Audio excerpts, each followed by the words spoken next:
अखंड सुहाग की कामना को लेकर कजली तीज का पर्व गुरुवार को हर्षोल्लास के साथ मनाया गया। महिलाओं और युवतियों ने व्रत रखकर शाम को कथा का श्रवण कर चांद को आधार्य देकर अपना व्रत खोला। तीज के पर्व को लेकर महिलाओं और युवतियों में भारी उत्साह नजर आया। सज धज कर तैयार होकर महिलाओं ने समूह के रूप में कथा का श्रवण कर चांद को आधार्य देकर अपना व्रत खोला। गुरुवार रात्रि को शहर के हर गली मोहल्ले में तीज के पर्व की धूम देखने को मिली। बाड़मेर जिले में कजली तीज के त्यौहार को गुरुवार को सुहागिन महिलाओं व कुंवारी कन्याओं ने आस्था व श्रद्धा के साथ मनाया।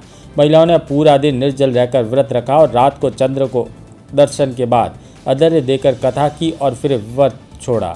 इससे पहले शाम को महिलाओं ने मंदिर पहुंचकर दर्शन किए। वहीं पार्क व मंदिरों में झूले झूलने का भी लुत्फ उठाया। कई जगहों पर सजी धजी महिलाओं व युवतियों ने सेल्फी लेकर पर्व को खास बनाया। दरअसल हिंदू पंचांग के अनुसार कजली तीज पर हर साल भाद्रपद मास की कृष्ण पक्ष की तृतीया तिथि को मनाई जाती है, लेकिन इस बार तिथि टूटने से तीज चौथ के साथ होगी। इसलिए कुछ जगहों पर तीज पर्व बुधवार को मनाया गया। वहीं कुछ तीजड़ियों ने गुरुवार को सूर्योदय से पहले दमोली की। दमोली करने के बाद पति की लंबी उम्र की कामना के लिए व्रत रखा। कजली तीज का व्रत सुहागिन महिलाओं के लिए बेहद खास होता है। इस दिन महिलाएं पति की लंबी उम्र के लिए निर्जला व्रत रखती है। साथ ही कुंवारी लड़कियां भी सुयोग्य वर की प्राप्ति के लिए यह व्रत रखती है। इस दिन माता पार्वती और शिव की पूजा करने से पति की लंबी आयु होती है। साथ ही सुख स्मृति की प्राप्ति के साथ सभी मनोकामनाएं भी पूरी होती है।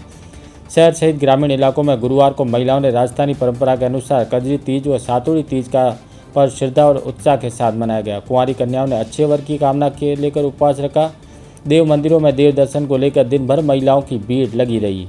इस पर्व को लेकर महिलाओं में खासा उत्साह नजर आया। सुबह महिलाएं मंदिर पहुंची व देव दर्शन व पूजन किए।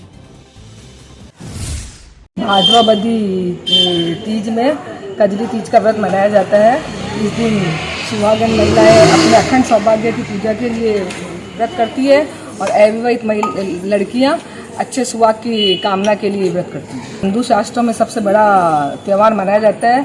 इस दिन पूरे दिन हम निर्जल रहते हैं। कि शाम को नीमड़ी माता की पूजा करके और 16 श्रृंगार करके पूजा करते हैं। उसके बाद जब चंद्रमा दिखता है तो उसको अर्घ्य देकर और फिर पति के हाथ से पानी पीकर और जो सत्तू बनाए जाते हैं तरह तरह के चने के चावल के अलग अलग जो सत्तू बनाए जाते हैं उसको हमारे पतिदेव के हाथों से बदार कर और फिर पासते हैं और उसके बाद है ना उनके हाथ से वो सत्तू खाकर और हमारा व्रत चांद के दर्शन करते बिल्कुल जब तक हम पानी नहीं पीते, जब तक चंद्रमा नहीं उगता है। फिर चंद्रमा उगने के बाद में हम चंद्रमा को अर्घ देते हैं। जिस चावल से हम कथा सुनते हैं उसी चावल से हम चंद्रमा को अर्घ देते हैं और उसमें हम कुछ बोलते भी। सांजो हेलो उगियो हरियो बास कटाए साजन उबा बावने आँखा पाती ले पीलो ओढ़ियो आपके मीठो जीनो बाप के अर्घ दे तीज के चांद के। फिर हम ऐसे करके चंद्रमा को अर्घ देते हैं। फिर घर पर आते हैं, फिर हमारे बड़ों को प्रणाम करते हैं। फिर हम पूरा परिवार साथ में बैठते हैं। फिर हमारे हस्बैंड हमारे सत्तू को पासते हैं। पहले वो एक बाइट खाते हैं, फिर हम लोगों को आंकड़े के पत्ते के ऊपर वो सत्तू खिलाते हैं। नहीं, तीज को लेकर तो बहुत बड़ा महत्व हमारे जो है, वैसे तो बहुत सारे पर्व है सब मनाते हैं, लेकिन गणगौर और तीज को हम लोग बहुत बड़ा मानते हैं। ये अखंड सौभाग्य के लिए होता है और कंवारी लड़कियां भी अच्छे वर मांगने के लिए इस व्रत को करती है। वहीं रात के समय में घर घर में नवीन आभूषणों और वस्त्रों से श्रृंगार कर महिलाओं ने तीज के मौके पर नीम की टहनी, आग के पत्ते और कच्चे दूध व सातू के साथ पूजा अर्चना की। साथ ही तीज माता से अखंड सुहाग और संतान की लंबी आयु की कामना को लेकर कथा का श्रवण किया।